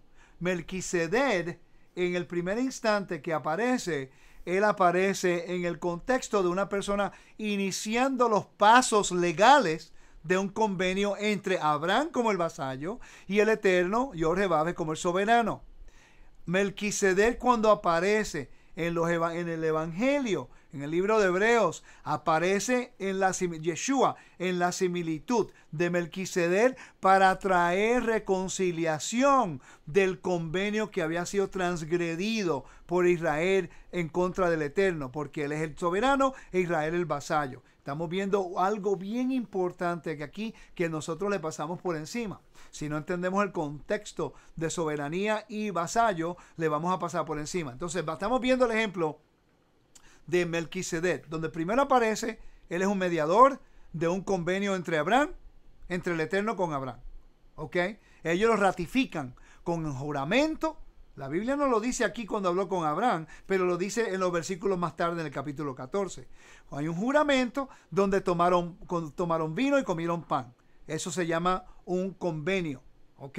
Entonces, dice, cuando volvía de la derrota de Kedorlaomer, de los reyes que con él estaban, salió el rey de Sodoma a recibirlo. ¿Ok? El valle de Sabé, que es el valle del rey. Entonces Melquisedec, rey de Salem y sacerdote del Dios Altísimo, sacó pan y vino. ¿Ok? Antes de encontrarse con el rey de Sodoma, se encuentra con el mediador.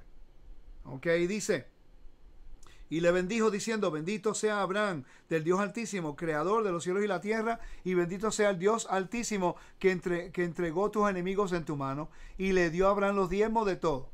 Entonces el rey de Sodoma, mira ahora qué interesante, el rey de Sodoma dijo a Abraham, dame las personas y toma para ti los bienes. Y respondió Abraham al rey de Sodoma, he alzado mi mano a Adonai Elohim Altísimo, creador de los cielos y la tierra, que desde un hilo hasta una correa de calzado, nada tomaré de todo lo que es tuyo, para que no digas yo enriquecí a Abraham, excepto solamente a los que comieron los jóvenes y la parte de los varones que fueron conmigo. Entonces, ¿por qué Abraham no recibió nada? Porque si Abraham hubiera recibido el tributo o la concesión real, el regalo de este rey de Sodoma, hubiera sido una transgresión al juramento que él hizo al rey de Israel, en este caso al Dios de la creación. Eso hubiera sido traición. Entonces, cuando estos eventos ocurren, que Abraham dijo, no, yo levanté mi mano en juramento, que yo no voy a tomar nada tuyo. Por eso era que Pablo no tomaba dinero. Al principio del Evangelio, él no tomaba dinero de nadie. Él trabajaba. No fue hasta que desarrolló el reino en la dispersión en el Imperio Romano, cuando habían creyentes en el Mesías que apoyaban el ministerio. Porque si él hubiera tomado dinero de los que servían a César para hacer algo, entonces se estaba enseñando lealtad a César en aquel tiempo y era culto imperial y era traición. Pero si lo tomaba de una persona en convenio con él, con el Dios de Israel, las leyes de igualdad, de facilitación o de reciprocidad Entonces es un hermano ayudando al otro para continuar el reino y el mensaje del rey. Todo esto tiene lógica. Entonces, mira lo que dice el Eterno de Abraham. Cuando él ahora se va, mira lo que Dios dice. Después de estas cosas, ¿qué cosas está hablando aquí? De lo que ocurrió con Sodoma. Vino la palabra de Adonai a Abraham en una visión diciendo, no temas, Abraham, yo soy tu escudo y tu galardón será sobremanera grande. Y respondió Abraham, Señor, Adonai, ¿qué me darás? Siendo así que ando sin hijo, y el mayordomo de mi casa es el Damaseno Eliezer. Dijo también Abraham, mira que no me has dado prole, y aquí que será mi heredero un esclavo nacido en mi casa. Luego vino a él palabra de Adonai diciendo, no te heredará sino un hijo tuyo será el que te heredará. Y lo llevó fuera y le dijo, mira ahora los cielos y cuenta las estrellas, si las puedes contar. Y le dijo, así será tu descendencia.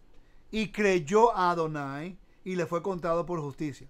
Quiere decir que él creyó que Elohim le iba a proveer algo a casi 100 años, 75 años que tenía aquí. ¿Ok? Y después se ratifica el convenio en el capítulo 17 con la circuncisión. Entonces, ¿qué se garantiza aquí? En este capítulo 15. Es un regalo del rey y le da la herencia y la descendencia. Le da la tierra y le da su hijo. Y de su hijo salen las 12 tribus. ¿Ok? Entonces, en él, en Abraham, serán benditas todas las tierras. Porque de Abraham, un hombre fiel, él está buscando ahora un reino de justicia y bondad. Ok, continuamos acá. Abraham y los reyes del valle. José exaltado en Génesis 41. Vamos a Génesis 41 y aquí se pone interesante. Porque aquí va a hablar acerca de la jerarquía del Mesías. Vamos a buscar el capítulo 41 y vamos a comenzar, y el tiempo que me queda me voy a quedar aquí en este capítulo. Ok, va a ver qué tengo acá. Dame un segundito. Ok, perfecto. ¿Estás seguro que llevo aquí? Ok. Antes que eso, me gustaría leer, porque quiero enfocarme en el capítulo 41. Voy a leer 2 Samuel, capítulo 7. Quédense en Génesis. Yo voy a 2 Samuel, capítulo 7.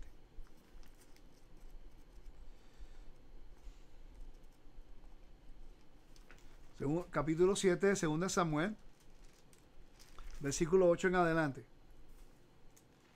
Si estudiamos el entronamiento de Salomón, sabemos que el Eterno le llama a Salomón su príncipe. Y la función de Salomón era hacer justicia y bondad. Capítulo 7, 2 Samuel, dice de esta forma, versículo 8. Dice, ahora pues, dirás así a mi siervo David. Así ha dicho Adonai de los ejércitos.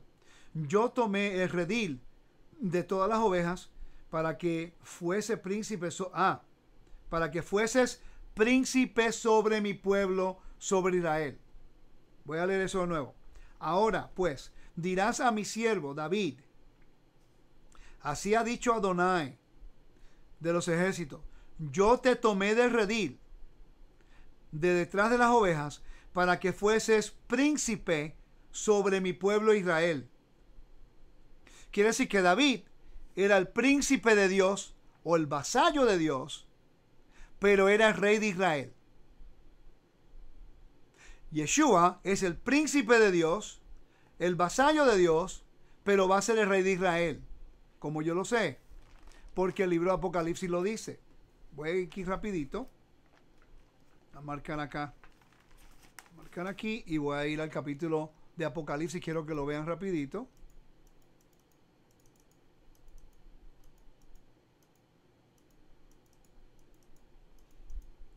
Creo que voy a tener que continuar esto la semana que viene, pero no importa. Vamos aquí rapidito, ven, para que lo vean. Apocalipsis capítulo 1.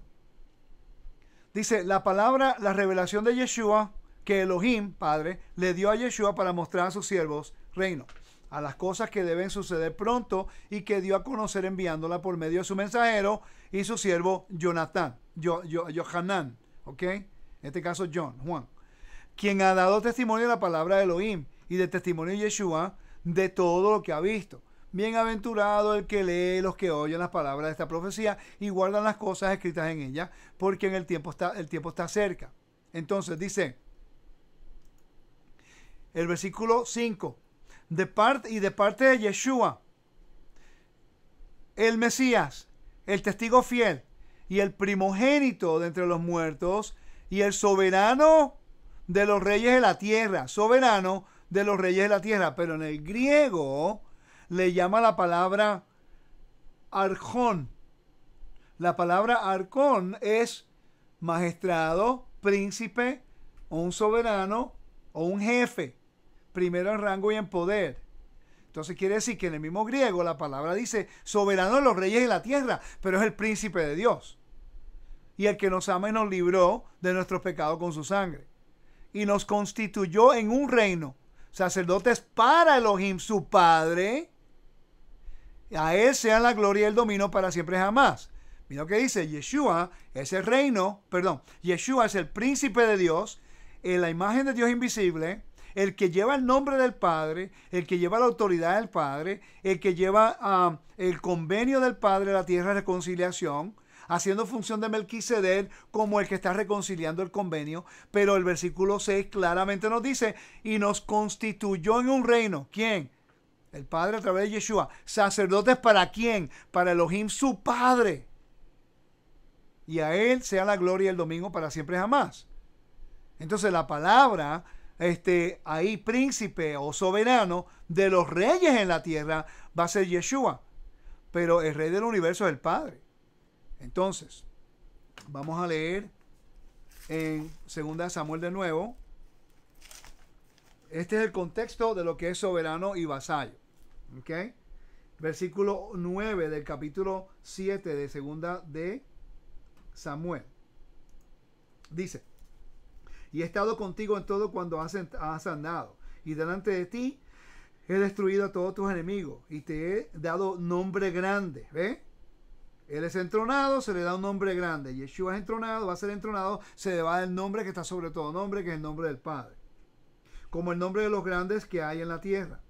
Además, yo fijaré lugar en mi pueblo Israel y lo plantaré, ¿ve? El Eterno como el jardinero, para que habite en su lugar y nunca más sea removido, ni los inicuos le aflijan más, como al principio. Desde el día en que puse jueces sobre mi pueblo Israel, y a ti te daré descanso de todos tus enemigos. Asimismo Adonai te hace saber que Él te hará casa. Y si sigue leyendo eso, lo van a ver allá. Pero el versículo 8 es bien claro, que dice que David es el príncipe de Adonai, pero es el rey de Israel, ¿no? Entonces lo mismo dice con Salomón. Vamos al libro de Génesis capítulo 41. Génesis capítulo 41, vamos a hablar cuando José es entronado. Recuérdate, José es el hijo de Jacob. José fue lanzado en el pozo. José fue enviado a la dispersión a Egipto. ¿Ok? Allá pierde su identidad. Se le llaman por un nombre egipcio. Parece un egipto. Actúa como un egipto. Habla el idioma del egipcio. ¿Ok? Pero pasó por qué. Lo quisieron matar. Fue al exilio. La vergüenza, fue probado moralmente por la esposa de Potifar y él pasó el examen. Después fue a la cárcel, después fue exaltado. Pero eso no ocurrió hasta después de 20 años. Eso ocurrió después que pasó por un proceso. Ahora yo quiero que usted note lo que pasa con José y la posición de José en Egipto. Aunque fue grande, pero no era por encima de Faraón. ¿Ok? Faraón en esta historia representa simbólicamente el Padre. En esta historia, José representa al Mesías. Todo el mundo sabe que la historia de José representa al Mesías en este caso. Todo el mundo sabe. Tú hablas con cualquier cristiano y te va a decir, no, sí. Él es un tipo del Mesías. Pero ninguno de ellos estudia la jerarquía relacionada con la posición exaltada que se le da a José. ¿Ok? Por cierto, Yeshua utilizó el mismo vocabulario y lo vamos a hablar aquí un minuto. Dice, vamos a comenzar el versículo 33. Ya él está, a Faraón le ha dicho acerca del sueño. José le está interpretando el sueño. Y ahora están buscando por un líder. Yo quiero que usted note lo que va a ocurrir. Yo voy a seguir leyendo. Y vamos a parar y vamos a hacer comentarios. ¿Ok? Por tanto, provéase ahora Faraón de un varón prudente y sabio. Y póngalo sobre la tierra de Egipto. Haga esto Faraón y ponga gobernadores sobre el país. Y quinte la tierra de Egipto a los 7, aquí dice quinte, y quinte la tierra de Egipto en los 7 años de la abundancia. Y junte toda la provisión que estos buenos años que vienen y recojan el trigo bajo la mano de Faraón para mantenimiento de las ciudades y guárdenlo.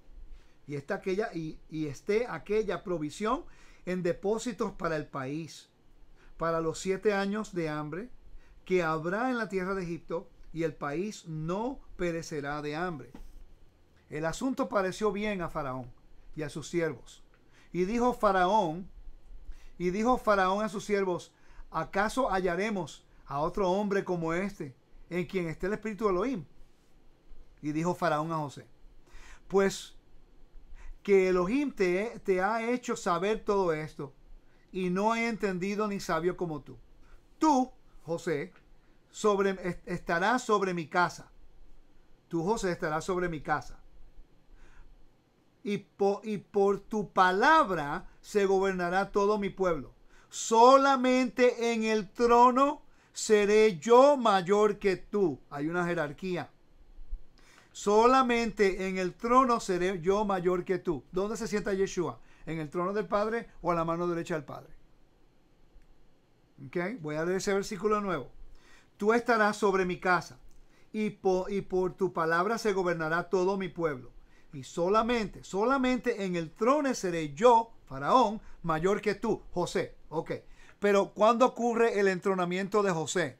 Cuando Jacob le dijo que él iba a tener la primogenitura. ¿O pasaron 20 años? Él pasó el sufrimiento, la dispersión. Es lo mismo con Yeshua. Yeshua se le ha prometido que será el rey, pero está siendo ahora mismo un rey entronado o un rey ungido. ¿Cuál es la función de Yeshua hoy día? De sumo sacerdote en el tabernáculo celestial. Pero la Biblia dice que va a reinar en la tierra. Eso no ha ocurrido todavía. Ahora nosotros somos el reino de Elohim y reconocemos que Yeshua va a ser nuestro rey en la tierra. Pero hoy está haciendo una función del sumo sacerdote. ¿Ok?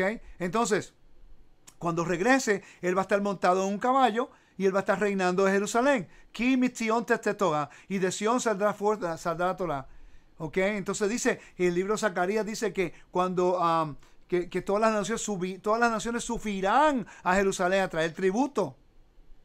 Entonces estamos viendo aquí, si Yeshua o si José es el prototipo del Mesías, ¿por qué no estudiamos la jerarquía que se habla en el capítulo 41? Dice, no tienen que estar de acuerdo conmigo, hermanos, verifiquen todo lo que les digo, no lo crean, vaya y búsquenlo. Búsquenlo. Pero estamos sacando al Padre de su trono y poniendo a Yeshua cuando Yeshua nunca infirió que el Padre ya no estaba en su trono. Él vino para restaurar ese convenio con el Padre, con Israel. Vamos a seguir leyendo. Dice, dijo además Faraón a José: he aquí yo te he puesto sobre toda la tierra de Egipto.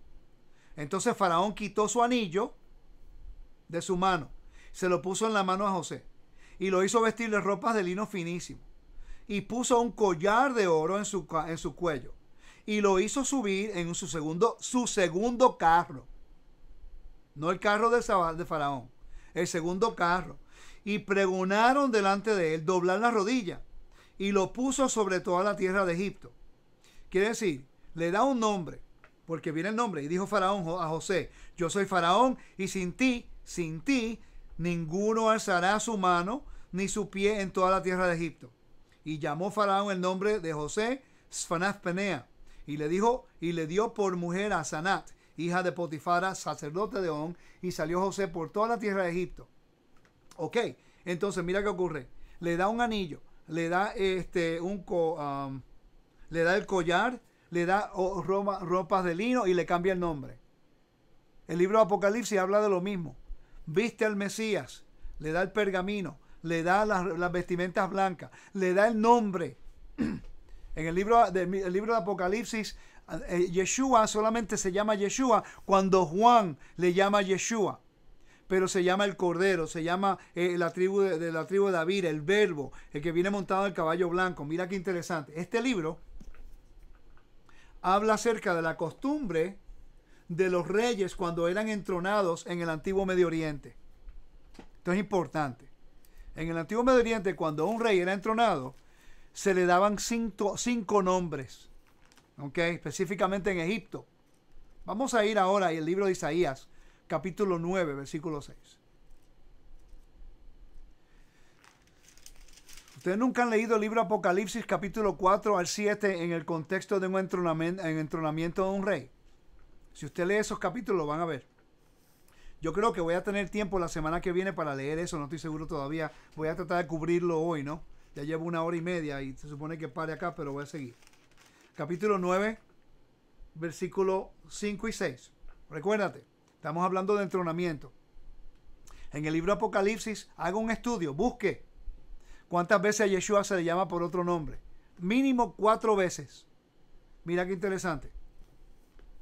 Versículo 5 dice: porque todo calzado que lleva el guerrero en el tumulto de la batalla y todo manto revolcado en sangre serán quemados, pasto del fuego. Pero un niño nos es nacido, hijo no es dado, y el principado sobre su hombro, y se llamará su nombre admirable, consejero, Dios fuerte, Padre eterno, príncipe de paz. 5 nombres. Esto es un texto de entronamiento. La pregunta es, Padre eterno, ¿por qué es Padre eterno y príncipe de paz? Son dos cosas diferentes. Fácil si vamos al antiguo Medio Oriente. Te voy a llevar te voy ahora a llevar aquí a las definiciones. Quiero que lo veas. Cuando tú dices la palabra padre, es lo que el vasallo llama un monarca. Quiere decir que el rey de Israel va a ser un padre para Israel. Israel le llama a ese rey padre. Quiere decir que David y Salomón y los reyes de Israel eran el padre de Israel. La palabra hijo es lo que se llama, el rey llama a su vasallo. Quiere decir que David era el hijo de Dios. Salomón era el hijo de Dios. Yeshua es el hijo de Dios. Pero él también se llama Padre Eterno. ¿Por qué? Porque él va a ser el rey de Israel. Ese es un vocabulario contextual de cómo se hacían entronamientos. Cuando Yeshua esté reinando en la tierra en el milenio, él se va a llamar Padre Eterno. ¿Por qué? Porque va a ser el Padre del reino.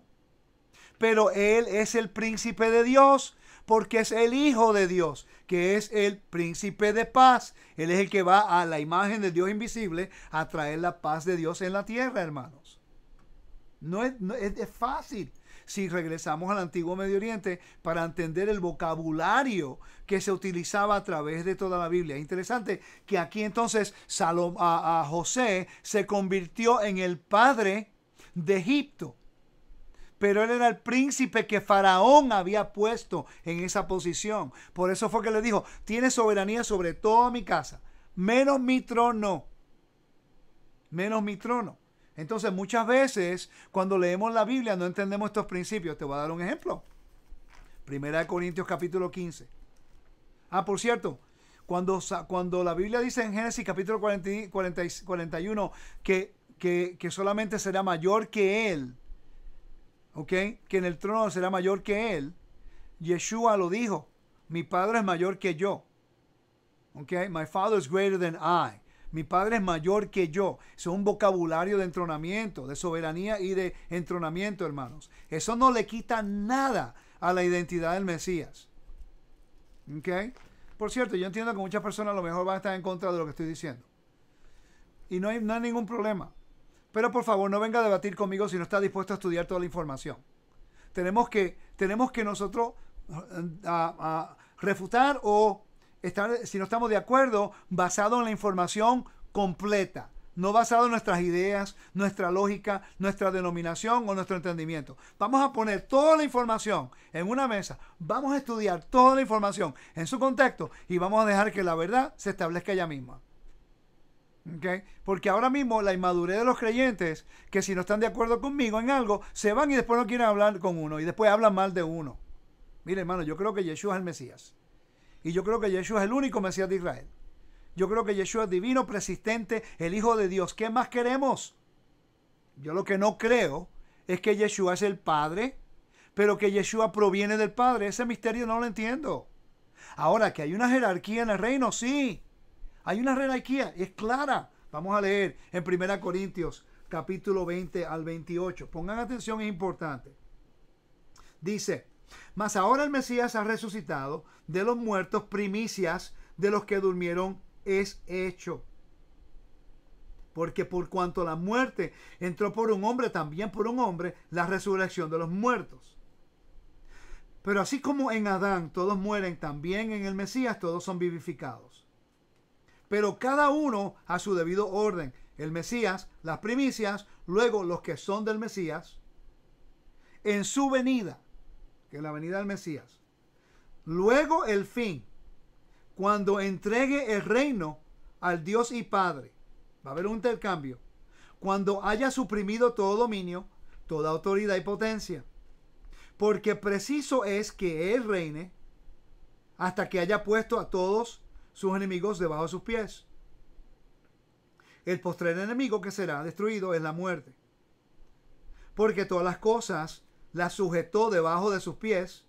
Y cuando todas las cosas, cuando dice todas las cosas han sido sujetadas a Él, el Padre, el Hijo va a someter a la humanidad a la autoridad del Padre. Claramente se exceptúa aquel que sujetó a Él todas las cosas. Versículo 28 es clave. Versículo 28 dice, pero luego que todas las cosas les estén sujetas, entonces el Hijo mismo se sujetará al que le sujetó a Él todas las cosas, para que Dios sea todo en todo. Quiere decir que el Padre va a utilizar a Yeshua como el príncipe de Él en la tierra para reinar como rey en la tierra. La función de Yeshua es de representar a Dios, al Padre, y el Padre le va a hacer sujeto a Él todas las naciones. Cuando el milenio se acabe y la muerte ahora ya esté anulada, ¿okay? Entonces dice que el mismo Hijo le va a entregar el reino al Padre, para que el Padre y él mismo se va a sujetar al Padre. ¿Está más claro? No puede estar. ¿Okay? Entonces tenemos nosotros que tomar una decisión. ¿Cuál es el contexto bíblico en referencia a la jerarquía del Padre? Yeshua lo dijo, mi doctrina no es mía sino del Padre que me ha enviado. Ese es un vocabulario clásico de lo que se llama mensajeros reales de un rey. Mira qué interesante. Algo que me tenía mucha confusión por un tiempo, pero lo pude entender cuando leí un artículo acerca de los mensajeros reales del antiguo Medio Oriente. Bien interesante. Y lo que encontré fue algo que yo no estaba esperando. Estaba leyendo un artículo en el cual hablaba de los mensajeros reales. Entonces decía que si yo estoy en convenio con usted y yo soy el soberano y usted es el vasallo, y de repente usted le está pagando tributo a otro rey, eso es traición. Pero si nuestra amistad es allegada, por eso es que los reyes se casaban con las hijas de otros reyes para hacer convenios de sangre, de familiar. Porque si yo estoy casado con la hija de un rey soberano, entonces si yo hago algo va a haber más misericordia porque estamos casados, tenemos nietos juntos, ¿me están siguiendo? Entonces hay una conexión familiar. Por eso hacían eso. Entonces, si un rey era un soberano y un rey era un vasallo, y el vasallo le está siendo infiel porque otro rey quiere sacarle ese vasallo al rey soberano, pero que este rey soberano quiere restauración, él quiere a ese vasallo, lo necesita, lo tiene por estima. Dependiendo el tipo de mensajero que le envíe, determina la actitud del soberano hacia ese vasallo. Me explico. Si el rey envía a un embajador muy conocido, o él envía a su hermano, o envía a un primo, o envía a su hijo, recuérdate que si el rey envía a un hijo para llevar un mensaje a un vasallo, él tiene que saber que toda la protección, el nombre del soberano, la integridad, el honor, hasta como si fuera el mismo soberano está hablando a través de ese mensajero, y en este caso el hijo. Las leyes de un mensajero eran tan estrictas que las leyes, se decía que si había un mensajero, toda la familia de ese mensajero lo iban a entrenar a hacer el mismo trabajo. El mensajero tenía que llevar el mensaje de memoria, no podía cambiar ni añadirle al mensaje del padre. No podía, perdón, en este caso del rey, que es el padre del mensajero, ¿ok? Entonces, el mensajero tenía un trabajo. Él iba a llevar el mensaje del rey. Él no podía añadir, no podía quitar. Si el vasallo mataba al mensajero, era una guerra, era una declaración de guerra y autoridad al soberano. Si el vasallo mataba al mensajero real del rey soberano, era una declaración de guerra en contra de él. ¿Ok? Entonces, si el soberano enviaba a un mensajero, en este caso su hijo, cuando el vasallo venía a ver quién era el mensajero y decía, es el hijo, sabía que el mensaje era de restauración, era de amistad, era de reconciliación. Pero si el soberano enviaba al mensajero, que era el general del ejército, cuando el vasallo sabía y venía y veía a ese mensajero, que es el general del ejército del soberano, sabía que la relación ya no tenía restauración. O te arrepientes o mueres. La primera venida del Mesías, vemos a Yeshua como el príncipe de paz, el mensajero, el mediador. El Eterno ama tanto a Israel que envió a su propio hijo porque no escucharon a los profetas. Los profetas son los mensajeros reales del rey. Los profetas eran los sacerdotes. Los sacerdotes eran los mediadores. Así como el Eterno utilizó a Melquisedec en Génesis 14 para iniciar un convenio entre Abraham y él. Y así como el Eterno utilizó a Yeshua en el libro de Hebreos para ser nuestro sumo sacerdote, para traer reconciliación entre Israel y él, así él envía a los mensajeros y Yeshua se convierte en el Hijo del Eterno, con la autoridad, con el honor, con el nombre del Padre, para traer reconciliación, y allá lo mataron. Le declararon guerra al Dios de Israel, al Dios de la creación. Todos estos conceptos claramente se pueden ver en la Biblia. Entonces lo que voy a hacer es, lo voy a dejar aquí porque estoy perdiendo la voz, y voy a tomar este estudio de nuevo la semana que viene, y vamos a leer el capítulo 4, 5, 6 y 7 del libro de Apocalipsis. Y vamos a ver el patrón de entronamiento en el libro de Apocalipsis conectado con este estudio de soberano y vasallo. Yeshua es el vasallo del Todopoderoso, quien va a ser el rey de Israel en la tierra. Es el príncipe del Padre, el príncipe de paz, que lleva el nombre del Padre, el mensajero real. Él es el divino Mesías enviado desde los cielos para restaurar a su pueblo Israel. Pero cuando Rey Yeshua regrese la segunda vez, va a estar montado en un caballo, y su nombre no va a ser llamado Yeshua.